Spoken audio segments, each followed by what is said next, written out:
I call upon the Peace Prize laureate for 2007, the Intergovernmental Panel on Climate Change, represented by its chairman, Rajendra Pachauri, to come forward to receive the gold medal and their diploma. Congratulations.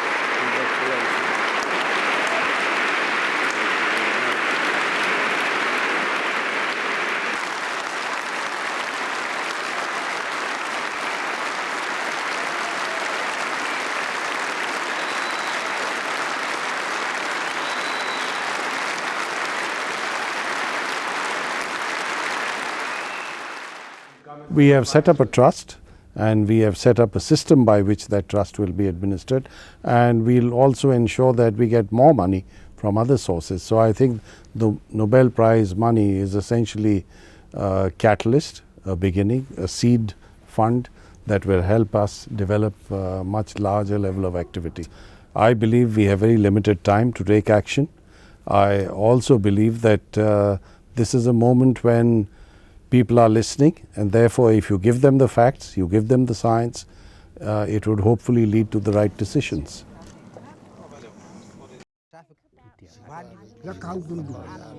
When we talk about climate change is a global issue. It's the same in climate.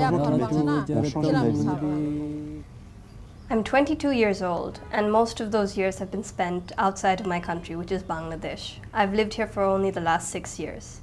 When I was about 13 or 14, one line from one chapter on ecology from a biology book said that global warming will make the ice in the glaciers melt, the sea level rise, and will completely inundate countries like Bangladesh and Maldives.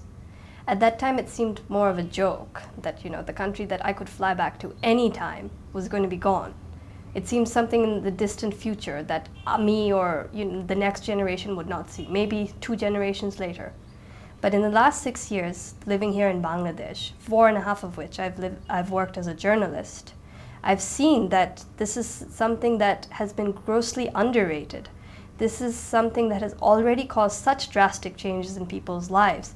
Our seasons are not the same anymore. The rain that I used to make fun of in Europe, that drizzly rain with no force, is the rain that we're having now. We don't have those forceful thunderstorms anymore.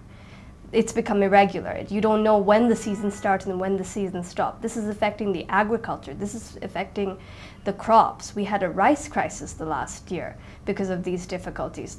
Less and less land is available for growing rice. The hybrid rices are too expensive. The genetic modified rices are controversial.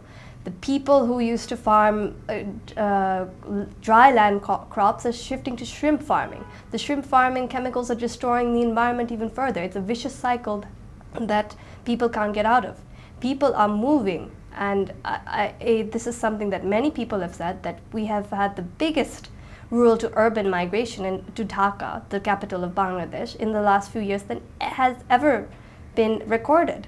This is one of the densest populated cities of the world because there's nowhere else for people to go. Everything is so low-lying.